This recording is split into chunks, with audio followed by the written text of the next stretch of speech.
পালা বদলের পর আমরা কি দেখলাম? কোনো তৃণমূলকেই নেওয়া হবে না, এই তথ্য সামনে এলো।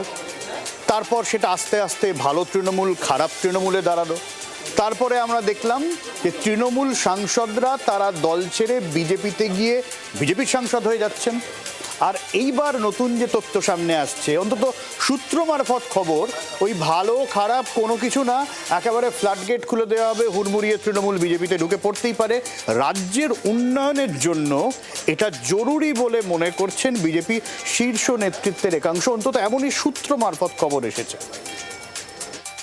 বিজেপির তৃণমূলীকরণ করা সম্ভব নয়। রাজ্যসভার তিনজন সদস্য আমাদের সঙ্গে যোগ দিয়েছেন, আমরা তারা দলে নিয়েছি, কিন্তু এই মুহূর্তে বিজেপির দরজা বন্ধ। বিজেপির তৃণমূলীকরণ হবে না, সাফ বার্তা দিয়েছিলেন বিজেপির রাজ্য সভাপতি শ্রমিক ভট্টাচার্য। তবে সঙ্গে এটাও বলেছিলেন তৃণমূলের অনেক ভালোরাও আছেন, তাদের জন্য দরজা খোলা থাকবে। রাজ্য বিজেপির এই অবস্থান কি এবার বদলাতে চলেছে?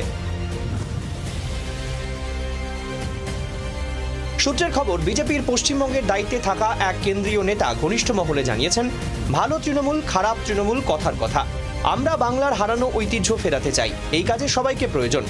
বিজেপির ওই কেন্দ্রীয় নেতার কথাতে স্পষ্ট যে তৃণমূল থেকে বিজেপিতে নেওয়ার ক্ষেত্রে 180 ডিগ্রি নীতি বদল করছে পদ্ম শিবির। এর ফলে রাজ্যে তৃণমূলের অস্তিত্ব বিপন্ন হতে পারে বলেও মনে করা হচ্ছে।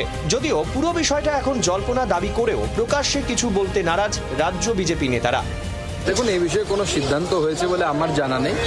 এই বিষয়ে সিদ্ধান্ত নেওয়ার অধিকারী আমাদের রাষ্ট্রীয় স্তরের যারা নেতৃত্ব আছেন তারা নেবেন, এবং তার সাথে আমাদের রাজ্যের সভাপতি আছেন, মাননীয় মুখ্যমন্ত্রী আছেন, সবার সাথে আলোচনা করেই সিদ্ধান্ত হবে। আমি কোনো বিষয় নিয়ে আমি মন্তব্য করতে চাই না, আগে হতে দিন, তখন দেখা যাবে।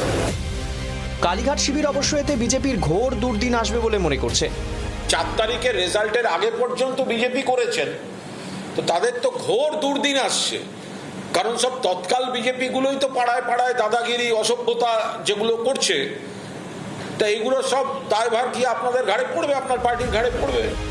বিজেপির নিচু তলায় রাশ টানতে বারবার সতর্ক বার্তা দিতে হচ্ছে রাজ্য বিজেপি শীর্ষ নেতৃত্বকে। এমনকি জেলাওয়ারি বৈঠকও শুরু হয়েছে। এমন অবস্থায় ফ্লাড গেট খুললে যদি বন্যার সঙ্গে বেণুজলও ঢুকে আসে, সেই আশঙ্কাও তৈরি হয়েছে রাজ্য বিজেপির অন্দরে। যদিও এ রাজ্যে তৃণমূলের অস্তিত্ব মুছে দিতে এটাকে মাস্টার স্ট্রোক হিসেবেই দেখছেন অনেকে। তাদের মতে এরপর তৃণমূলের ঝান্ডা ধরার মতো লোক আর বাংলায় থাকবে না। রাজীব চক্রবর্তীর রিপোর্ট, জি 24 ঘন্টা। বাংলার আওয়াজ, বাঙালির আবেগ, জি 24 ঘন্টা।